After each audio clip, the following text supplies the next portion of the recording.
Mes chers abonnés, trouver un homme à succès, issu d'une famille bien installée, l'épouser et construire une famille, honnêtement, ça semble être le rêve parfait, non?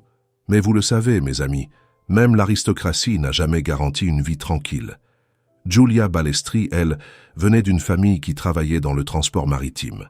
Elle est née et a grandi à Ravenne, en Italie. Et là-bas, la famille Ballestri était connue. Une famille respectable, appréciée, bref, le genre de nom qui inspire la confiance. Giulia était une fille studieuse. Elle avait consacré toute son énergie à ses études, elle rêvait d'une belle carrière. Et bien sûr, dans ses projets, il y avait aussi l'idée de fonder une famille. Et c'est là qu'elle a rencontré Matteo Cagnoni. Elle avait 28 ans. Elle allait consulter l'un des dermatologues les plus célèbres du pays. À ce moment-là, elle souffrait de problèmes de peau et espérait s'en débarrasser une bonne fois pour toutes.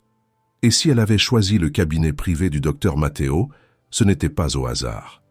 Le gars était considéré comme une star dans son domaine, un spécialiste brillant, souvent invité à la télé, toujours impeccable.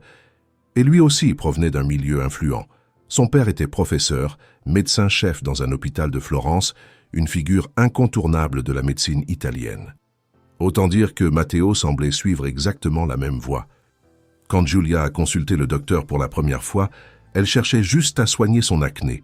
C'était un problème qui la faisait souffrir, qui minait sa confiance, et elle voulait simplement retrouver une peau normale.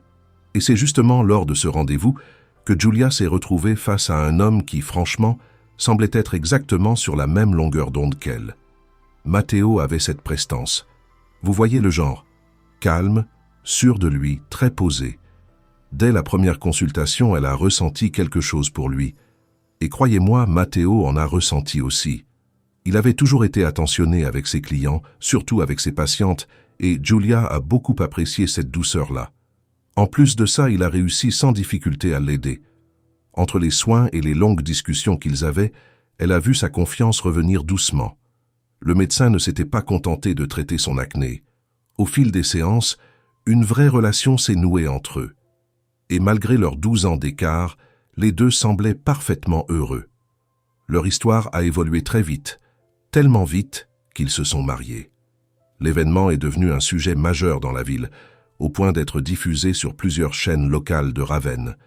De l'extérieur, leur couple paraissait parfait. Et pendant un moment, Giulia l'a vécu comme ça. La naissance de leur premier enfant a encore renforcé leur lien. Puis, quand la famille a accueilli 3 enfants, Giulia s'est retrouvée complètement absorbée par son rôle de mère.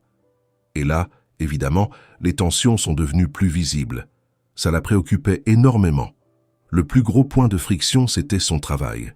Giulia travaillait encore, mais après les naissances, Matteo a commencé à insister pour qu'elle se consacre uniquement aux enfants et qu'elle lui accorde tout son temps. Et c'est ce qui s'est produit. Elle a dû abandonner son emploi, mettre ses passions de côté et se consacrer entièrement à la maison, à son mari et à leurs enfants. À ce moment-là, Giulia n'avait plus vraiment d'espace pour s'accomplir ni pour s'épanouir socialement, et forcément, la tension dans le couple augmentait. Petit à petit, ses proches et ses amis ont commencé à remarquer que quelque chose n'allait plus dans son mariage. Matteo, lui, était devenu extrêmement contrôlant. Il n'aimait pas même quand elle sortait quelques minutes pour voir une amie. Un jour, une amie a compté. Pendant les 15 minutes où elles ont discuté, Matteo a appelé une dizaine de fois. Et en plus, il a envoyé plusieurs messages remplis de questions. Il voulait tout savoir. Comment Giulia était habillée, ce qu'elle faisait, où elle se trouvait, avec qui elle parlait. Et d'après cette amie, ça arrivait tout le temps. Au début, Giulia voulait croire que c'était simplement de l'hyperprotection, une sorte d'attention excessive née de l'amour. Mais avec le temps, tout ça a commencé à ressembler à un vrai problème. Et le plus étrange, c'est qu'après chaque conversation, Matteo supprimait systématiquement ses messages. À ce stade, beaucoup ont remarqué que Giulia n'était plus heureuse. Le sujet était discuté. Elle-même admettait que ce contrôle constant la pesait et l'étouffait. Pendant longtemps, elle a essayé de supporter tout ça pour ses enfants, pour préserver sa famille. Mais petit à petit, la situation a complètement dérapé. Un jour, en allant chercher ses enfants à l'école, Giulia a croisé un ancien camarade de classe, Stefano, qui venait récupérer les siens. Ils ont discuté un moment. Et très vite, ils ont découvert qu'ils vivaient exactement la même chose. Tous deux étaient malheureux dans leur mariage. Sauf que, d'après Stefano, lui avait décidé d'arrêter d'endurer une relation insupportable. Il a divorcé. Et c'est là que, dans l'esprit de Giulia, de nouvelles idées ont commencé à se former. Des doutes se sont installés. À ce moment-là, Giulia a compris qu'elle n'était plus obligée de tout supporter, qu'elle pouvait peut-être envisager le divorce. Elle a mûri cette idée pendant longtemps, mais elle n'osait pas la dire à voix haute. Elle craignait trop la réaction de Matteo, la manière dont il allait prendre le fait qu'elle veuille le quitter. Et puis un jour, après une énième dispute, sa patience a lâché. Elle a dit clairement qu'elle comptait demander le divorce. Sauf que la réaction de Matteo n'a pas du tout été celle qu'elle attendait. Au lieu de s'énerver, il s'est calmé, presque instantanément. Il a essayé de la rassurer. D'abord, il a expliqué que son mal-être venait, selon lui, d'une soi-disant ménopause précoce qui, à l'entendre, devait bientôt commencer chez elle. Ensuite, il a organisé une consultation chez l'un des meilleurs médecins de la ville, un ami à lui, bien sûr. Après l'examen, ce médecin a recommandé des antidépresseurs pour stabiliser l'état émotionnel de Giulia. Et ce docteur, évidemment, partageait l'avis de Matteo. Pour lui, c'était juste du surmenage nerveux et un déséquilibre hormonal. Au début, Giulia a voulu croire à tout ça, même si, honnêtement, elle n'avait jamais souffert de dépression. Mais avec le temps, tout a commencé à lui sembler étrange, presque orchestré. Comme si Matteo faisait tout pour la garder sous contrôle. Et sous l'effet des médicaments, Giulia devenait molle, passive, docile. Matteo a fini par la convaincre qu'elle était vraiment dépressive, sauf que Giulia, de son propre chef, a consulté un autre médecin. Et ce second avis a tout changé, aucun signe de dépression. Diagnostic infirmé. Après ça, elle a décidé d'arrêter complètement les comprimés. Quand Matteo l'a appris, il a commencé à la forcer à reprendre les antidépresseurs. À ce stade, Giulia n'arrivait même plus à se lever du canapé. Son mari ne la laissait pas bouger tant qu'elle ne prenait pas ses médicaments. Et même quand elle les avalait sous la pression, Matteo vérifiait derrière pour être sûr qu'elle ne les recrachait pas. Oui, on en était là. Après plusieurs épisodes comme celui-ci, son mécontentement n'a fait que grandir. Mais malgré tout, elle n'arrivait toujours pas à mettre fin à la relation. Lui, de son côté, ignorait complètement son désir de divorcer, de vivre sa propre vie. Il continuait simplement à faire comme si tout allait bien, comme si rien n'avait changé. Au bout d'un moment, l'idée est apparue que Giulia devrait consulter un psychologue. Elle a accepté.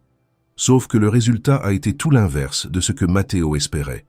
Au lieu de la rapprocher de lui, ces séances ont renforcé sa confiance en elle. Elle comprenait qu'elle était encore une femme belle, active, déterminée, capable de rencontrer du monde, d'échanger, d'avoir ses propres opinions et même sa propre vie personnelle. Mais comme elle hésitait encore à engager une procédure de divorce, Matteo parvenait toujours à la retenir. Lui, de son côté, semblait réfléchir à son comportement, parce qu'il lui a proposé d'aller voir un psychologue familial. Mais dès la première séance, c'est devenu évident. Le couple était en pleine crise. Giulia expliquait qu'elle n'avait même pas le droit de lire les romans qu'elle voulait. Matteo exigeait qu'elle ne lise que des ouvrages médicaux et des revues spécialisées, histoire de rester à jour dans le domaine. Et au lieu d'entendre les critiques, au lieu d'essayer de se remettre en question, Matteo a décidé de consulter un autre spécialiste. Il a choisi le docteur Maurizio. Le couple s'est présenté pour la première fois chez lui en décembre 2015. Plus tard, le thérapeute a expliqué à quel point le déséquilibre entre eux était flagrant. Matteo apparaissait comme un homme accompli, sûr de lui, brillant. Giulia, elle, était tellement écrasée, tellement contrôlée, qu'elle avait peur d'exprimer la moindre opinion. Par moments, on aurait vraiment dit que Giulia n'avait même plus sa propre volonté. C'était comme si Matteo avait remplacé la sienne par ses exigences. Et à ce stade, il était évident que leur famille vivait une situation très compliquée. Giulia et Matteo pensaient à des choses totalement différentes. Giulia affirmait qu'elle était épuisée par cette relation, qu'elle voulait retrouver sa liberté. Elle voulait retravailler, évoluer, redevenir elle-même. Matteo lui insistait, pour lui, elle devait se consacrer exclusivement aux enfants. Il ne voyait aucun sens à une séparation et mettait tous leurs problèmes sur le compte d'une simple période difficile à traverser ensemble. Le docteur Maurizio, lui, a tout de suite remarqué que Matteo écrasait sa femme et cherchait seulement à la contraindre à rester près de lui. Et en réalité, le désir de liberté de Giulia n'était pas apparu par hasard. Dès qu'elle a revu son ancien camarade Stefano, en juin 2015, une petite étincelle a jailli entre eux. Au début, ils discutaient simplement, mais après plusieurs mois de rencontres amicales, leurs échanges sont devenus romantiques. Giulia avait peur de son mari, vraiment peur. Elle voulait lui avouer qu'elle éprouvait de nouveaux sentiments, mais elle n'osait pas. Matteo, pourtant, a fini par sentir ce qui se passait. Et là, il a développé une véritable obsession pour elle. Il refusait toujours l'idée du divorce, probablement parce qu'il percevait ça comme une humiliation personnelle. Dans le milieu aristocratique de Ravenne où il avait grandi, ça jouait énormément. Pour lui, se séparer était déjà difficile à accepter, mais que ce soit sa femme qui prenne l'initiative, c'était impensable. Une atteinte directe à son ego. Quand Matteo a commencé à soupçonner sa femme d'infidélité, il n'a pas lâché l'affaire, loin de là. Il a renforcé son contrôle et a multiplié les tentatives pour la surprendre avec son amant. Mais il n'y est jamais parvenu. En juin 2016, soit environ un an après sa rencontre avec Stefano, Matteo a carrément engagé un détective privé. Il voulait savoir avec qui sa femme se rencontrait, quand et comment. En août, le détective lui a tout révélé. Ce qu'il avait découvert, les rendez-vous, et surtout une photo montrant Giulia avec Stefano. La preuve qu'il cherchait. Matteo, en voyant ça, n'a pas pu se retenir. Il a provoqué un gros conflit. Mais malgré ça, il n'a jamais obtenu d'aveu de la part de Giulia. Au contraire, elle continuait à demander la séparation. Et lui persistait. Il refusait toujours le divorce. Après cette dispute, son comportement a empiré. Matteo a commencé à la traiter avec mépris. C'était encore plus cruel qu'avant. Et c'est là qu'il a utilisé pour la première fois des expressions liées à la défense de l'honneur. Il faut savoir qu'en Italie, pendant longtemps, l'idée du crime d'honneur avait servi d'excuse dans les tribunaux. Une circonstance atténuante utilisée par des hommes qui avaient tué leur épouse. Mais en 2016, tout ça était tombé en désuétude depuis plus de 40 ans. Malgré ça, Matteo s'y référait encore, affirmant que sa femme l'avait déshonoré. Ensuite, une nouvelle dispute a débouché sur des menaces. Il a affirmé qu'il prendrait les enfants après le divorce. Les tensions ont atteint un point tel que Matteo a frappé Giulia. Et pourtant, plus tard, devant leurs enfants, il a juré qu'il ne lui avait jamais fait de mal et qu'il ne lui en ferait jamais. À ce stade, tout avait pris une tournure vraiment inquiétante. Giulia s'est convaincue que Matteo ne lui donnerait jamais sa liberté et ne la laisserait jamais tranquille. Et pourtant, malgré tout ce qu'elle vivait, elle était tellement écrasée psychologiquement qu'elle hésitait encore, cherchant désespérément en elle la force de se libérer de ce mari tyrannique après 11 ans de mariage. Elle rêvait juste, enfin, de devenir libre. Mais à partir de septembre 2016, quelque chose a changé. Giulia est devenue plus déterminée. Elle a profité d'une absence de Matteo, a pris les enfants et a quitté la maison familiale. Pendant cette période, elle parlait énormément avec ses proches. Elle décrivait ce moment comme un immense soulagement, mais aussi comme une transition difficile avant la rupture définitive. Ce qui l'effrayait le plus, c'était l'idée que Matteo se venge et essaie de lui enlever les enfants par voie judiciaire. Elle comprenait qu'elle devait rester prudente, mais sa décision de partir était devenue ferme, irréversible. Et puis, dans la soirée du 18 septembre 2016, Stefano Betti, son compagnon, et Guido Balestri, son frère, se sont présentés au commissariat de Ravenne. Ils ont déclaré qu'ils n'arrivaient plus à joindre Giulia depuis plusieurs jours. Tous deux ont expliqué que Giulia, mère de 3 enfants, ne pouvait absolument pas disparaître comme ça, sans prévenir. Ils ont précisé aussi qu'elle était toujours mariée à Matteo Cagnoni, mais qu'elle avait prévu de divorcer très prochainement. Les disputes étaient constantes entre eux. Et à l'automne 2016, cela faisait déjà près d'1 an qu'elle vivait une relation avec Stefano. La dernière fois que son frère et son compagnon avaient réussi à la voir et à lui parler remontait au 15 septembre, 3 jours avant leur signalement à la police. Le 18 septembre, vers 22 heures, le commissaire a enregistré la déclaration de Stefano et de Guido, puis a prévenu ses collègues, une femme de 39 ans avait disparu. Et les policiers n'ont pas attendu le lendemain matin.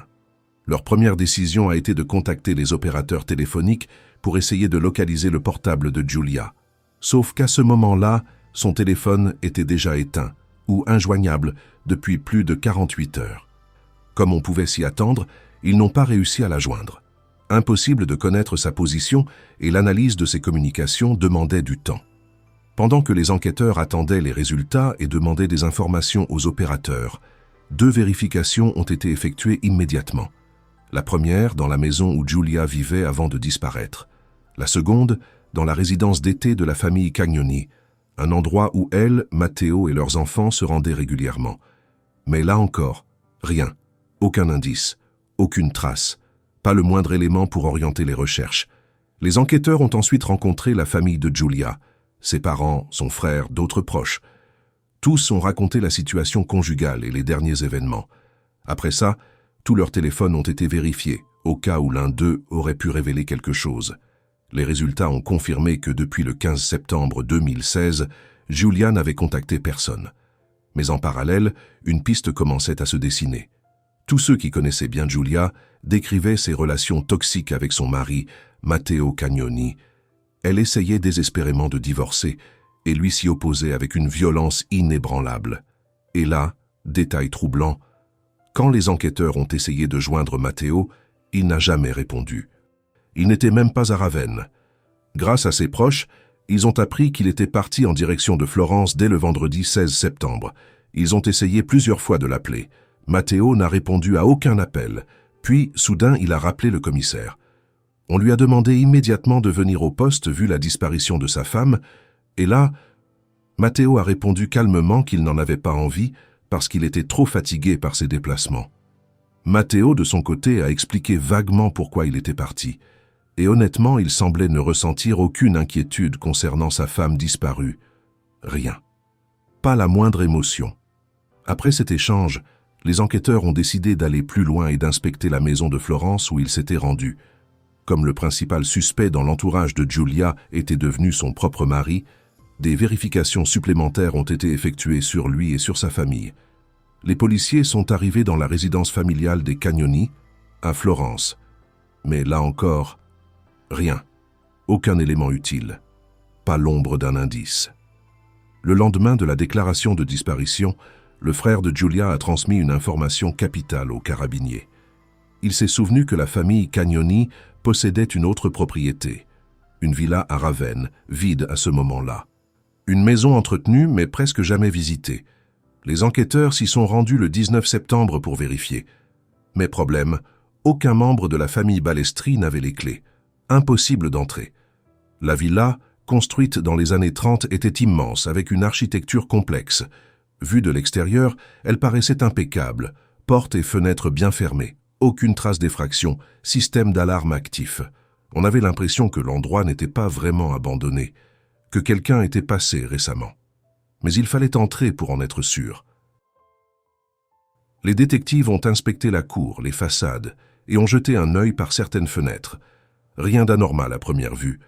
Peu après, ils ont réussi à obtenir les clés. L'inspection a commencé par les étages supérieurs, puis ils ont avancé vers le bas. Et c'est là que les premiers signaux d'alerte sont apparus. Sur un balcon intermédiaire, plusieurs taches de sang ont été trouvées. Et malgré l'immense superficie, les policiers ont immédiatement senti une forte odeur de produits de nettoyage, surtout à l'endroit où étaient regroupées de petites éclaboussures rouges. Avant même d'arriver au sous-sol, ils ont repéré d'autres traces similaires au sol. Et la même odeur lourde, insistante. Quelque chose n'allait clairement pas dans cette maison. L'un des détectives a proposé d'appeler les secours, au cas où Giulia se trouverait encore quelque part dans la maison, blessée mais vivante. Mais un policier plus expérimenté, lui, a évalué la quantité de traces de sang. Et là, le constat a été sans appel. Selon lui, les produits de nettoyage avaient été utilisés pour effacer une quantité bien plus importante de sang. À ce moment-là, il a compris que très probablement, il ne cherchait plus une femme blessée, mais son corps. Les enquêteurs ont descendu les marches menant au sous-sol sombre. Ils éclairaient les murs et le sol avec leurs lampes, mais aussi avec une lumière ultraviolette. Et plus ils avançaient, plus il découvrait de traces suspectes, de grosses gouttes, des éclaboussures, et même, au sol, l'empreinte ensanglantée d'une chaussure. Au fond du sous-sol, dans une mare de sang, ils ont trouvé le corps nu de Julia, 39 ans. Elle ne portait qu'un soutien-gorge. Elle était morte, mutilée, et il était évident qu'elle avait été tuée avec une violence extrême. Quand la famille Balestri a appris la terrible nouvelle, la mère de Julia s'est écriée « Matteo a fini par faire mourir ma fille ». Mais les enquêteurs, eux, ne se sont pas précipités. Une nouvelle information venait d'apparaître. Pendant que les experts médico-légaux travaillaient sur la scène de crime, les détectives ont contacté les parents de Matteo. À ce moment-là, ils gardaient les 3 enfants du couple. Matteo, de son côté, a affirmé qu'il n'était au courant de rien. Et puis sa mère a déclaré quelque chose de très étrange. Elle avait entendu aux infos que le corps de Julia avait été retrouvé dans la villa et qu'elle était morte. Sauf que ça, c'était impossible. L'affaire n'avait pas encore été diffusée. À ce moment précis, seules 2 parties étaient informées du décès, les enquêteurs et la famille Balestri. Et la famille Balestri n'avait aucun contact avec les Cagnoni. Autrement dit, comment la mère de Matteo pouvait-elle savoir? Lorsque les enquêteurs ont parlé avec la mère de Matteo au sujet du crime, elle a expliqué que la villa abritait des œuvres d'art très coûteuses ainsi que des bijoux. Selon elle, quelques jours avant l'arrivée des détectives, des voleurs avaient pénétré dans la maison. Et d'après ce qu'elle a affirmé, ce seraient eux qui auraient tué Julia. Quand les policiers lui ont demandé d'où venait cette version, elle s'est référée à son fils Matteo et elle a raconté toute l'histoire, dans les moindres détails. D'après elle, après avoir conduit les enfants chez leurs grands-parents, Matteo serait reparti, prétendant qu'il devait se rendre à la villa avec Julia pour récupérer plusieurs œuvres d'art destinées à des collectionneurs. À son retour, il aurait raconté qu'ils avaient été attaqués par des cambrioleurs et que ces derniers avaient tué sa femme. Peu après, les forces de l'ordre l'ont encerclé et l'ont arrêté. Le docteur Cagnoni n'a pas nié son implication dans le crime.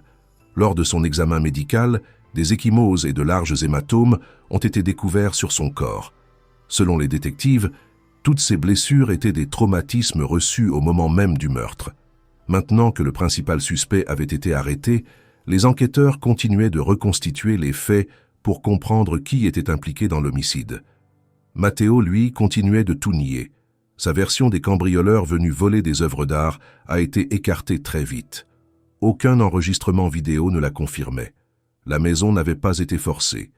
Portes intactes, fenêtres intactes, rien de volé, alors même que des objets de grande valeur étaient visibles. L'alarme fonctionnait parfaitement. Et puis surtout, au lieu des traces habituelles d'un cambriolage, les enquêteurs ont trouvé des zones entières tachées de sang que quelqu'un avait tenté de nettoyer. Clairement, des voleurs n'auraient jamais perdu de temps à laver une scène de crime. D'après la quantité et l'emplacement des taches, l'agression aurait commencé sur le balcon. Là, plusieurs tableaux et meubles étaient éclaboussés de sang. Dans la pièce juste à côté, les policiers ont découvert un grand coffre en bois. À l'intérieur, une lourde matraque, elle aussi en bois, entièrement couverte de sang. Probablement l'arme du crime.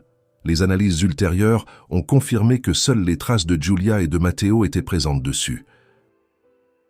Selon la reconstitution, Matteo était rongé par la jalousie.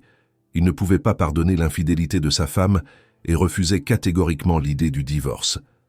Il craignait les rumeurs disant qu'il était un mauvais mari et il vivait comme une humiliation le fait que Julia voulait être la première à demander la séparation, alors que, pour tout le monde, ils étaient le couple parfait. Pour lui, tout cela représentait un déshonneur.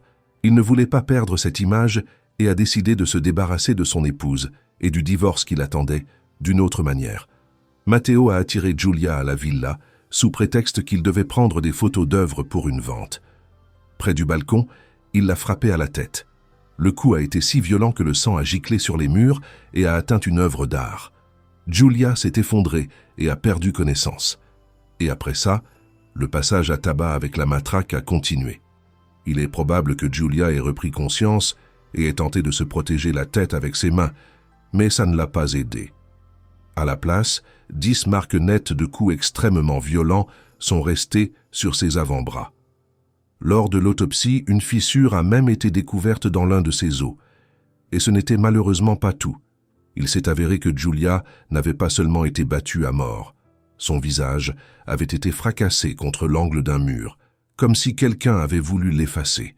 Matteo était tellement enragé qu'il semblait prêt à littéralement anéantir sa femme. Une grande partie des enregistrements de vidéosurveillance avaient été effacés. Heureusement, des caméras fonctionnaient sur les maisons voisines, ce qui a permis de reconstituer beaucoup plus précisément les événements du jour où Giulia a perdu la vie. On sait que le matin, les époux avaient déposé les enfants, puis s'étaient rendus dans une pâtisserie de Ravenne. Là aussi, une caméra les a filmés. Cette information a été précieuse, car elle a permis d'identifier les vêtements et les chaussures qu'il portait ce jour-là.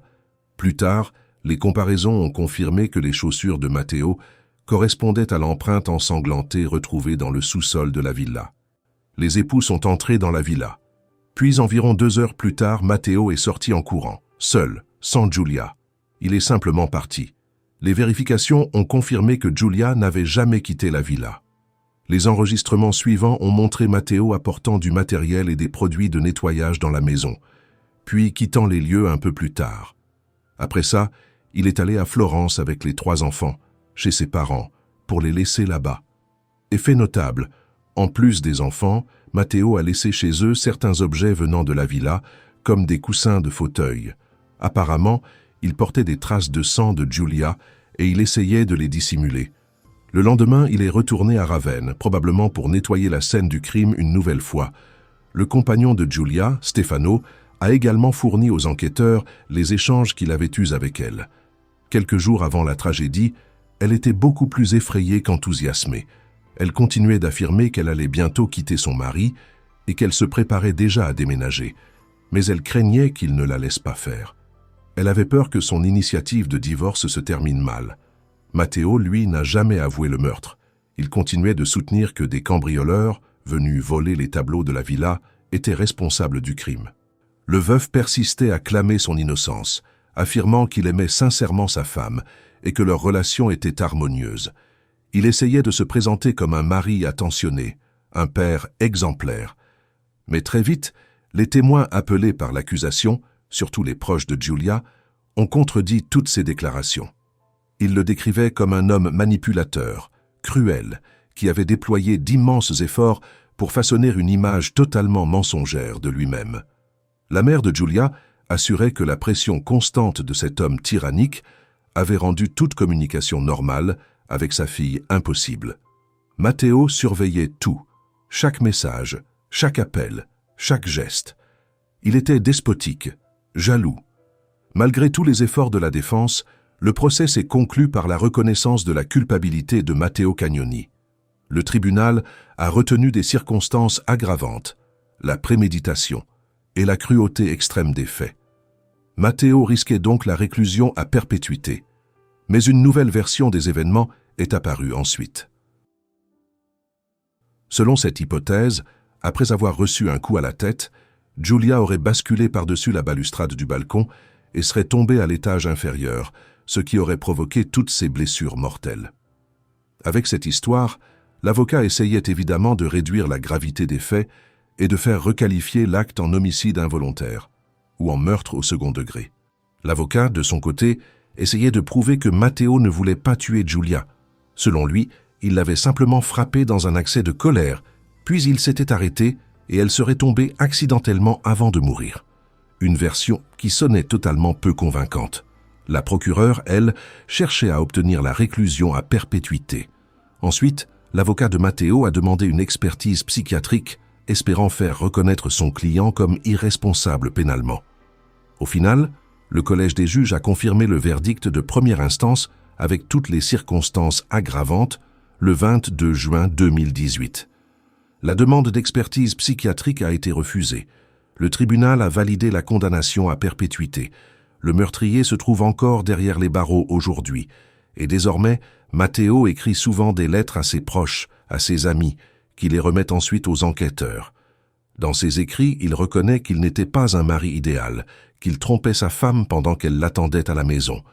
Il raconte aussi qu'il savait depuis longtemps que Giulia voulait divorcer et qu'il transférait discrètement ses biens pour éviter d'avoir à partager le patrimoine avec elle. Au départ, il voulait même qu'en cas de divorce, elle se retrouve sans rien, et il se vantait que plusieurs admiratrices lui écrivaient en prison et voulaient se marier avec lui. Mais le plus sidérant, vraiment, c'était que Matteo était un militant acharné contre les violences domestiques. Pendant des années, il avait pris la parole publiquement pour dénoncer les féminicides, et il avait fini par commettre exactement le même crime. Cette affaire, celle de Giulia Ballestri, nous laisse un goût amer, parce qu'elle nous rappelle à quel point la violence peut se dissimuler derrière les façades les plus parfaites. Matteo Cagnoni avait tout pour inspirer la confiance. Un médecin réputé, un défenseur public des femmes, un homme présenté comme brillant, stable, irréprochable. Mais derrière cette image soigneusement construite se cachait un homme obsédé par le contrôle, incapable d'accepter la liberté de sa femme, incapable d'imaginer que le divorce n'était pas une humiliation, mais juste son droit. Giulia, elle, a essayé de se battre. Elle a essayé de partir, de se reconstruire, de retrouver sa dignité. Mais comme trop souvent, son désir de liberté a déclenché la violence ultime. Cette histoire n'est pas seulement celle d'un féminicide atroce. C'est aussi celle d'un homme qui, malgré ses discours, n'a jamais appliqué à sa propre vie les valeurs qu'il défendait publiquement. Un paradoxe glaçant. Aujourd'hui, Matteo Cagnoni passe le reste de sa vie en prison, mais cela n'efface rien. Giulia reste la seule véritable victime de cette tragédie. Et son histoire doit continuer d'être racontée pour que d'autres femmes puissent reconnaître les signes et partir avant qu'il ne soit trop tard. Si cette affaire t'a marqué, n'hésite pas à me le dire en commentaire. Et si tu veux soutenir la chaîne et ne manquer aucune de mes vidéos True Crime, abonne-toi, active la cloche et laisse un like. Ça m'aide énormément à continuer ce travail. On se retrouve très vite pour une nouvelle affaire qui, tu vas le voir, risque encore de te glacer le sang.